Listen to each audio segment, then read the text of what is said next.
On vous dit que la Bible, c'est le livre du colonialiste. Que la Bible que je prêche, ce n'est pas un livre de Dieu. Ce n'est pas Dieu qui a donné la Bible. C'est le colonialiste qui a pris la Bible et qui est venu avec pour te rendre esclave. Et ainsi vous dites, nous on ne veut pas de cette Bible-là. Nous voulons nos propres traditions, notre propre culture africaine. Nous ne voulons pas du Dieu des Blancs. Nous ne voulons pas du livre des Blancs. C'est faux. Voici la preuve. La Bible n'est pas le livre du colonialiste. Parce que la Bible elle-même est contre le racisme. Et la Bible originelle, la première Bible, pas la Bible en français, en lingala, en anglais, parce que ce n'est pas ça la première Bible. La première Bible n'a pas été écrite en français. La première Bible a été écrite en hébreu, en araméen, l'Ancien Testament, et le Nouveau Testament en grec. La Bible n'est pas la Bible des Français.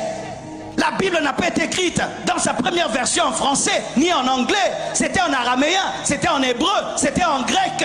Et ce ne sont pas les Grecs qui sont venus ici, ni les Hébreux, ni les Araméens, ce sont les Français. Donnez-moi l'amen. Alors, mes frères, la Bible n'est pas le livre du colonialiste. Pourquoi? Parce que la Bible reconnaît l'Égypte, reconnaît l'Afrique, comme étant la puissance mondiale au temps de Moïse.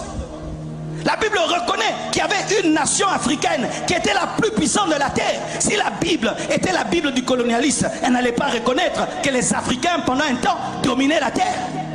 La Bible reconnaît la reine de Saba de l'Éthiopie et reconnaît que c'était parmi les plus grandes reines de ce temps-là. La Bible reconnaît l'Éthiopie et reconnaît l'élévation de la reine de Saba.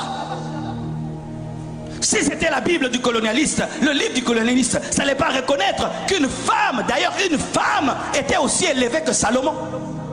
La Bible reconnaît que c'est un Africain, Simon de Cyrène, qui a aidé Jésus lorsqu'il avait du mal à porter la croix. Quand Jésus portait la croix, qui est venu pour l'aider? C'est Simon de Cyrène. Cyrène, c'est la Libye. Donc ce sont les Africains qui sont venus aider Jésus quand il devait monter à la croix. Donnez-moi la main. La Bible reconnaît.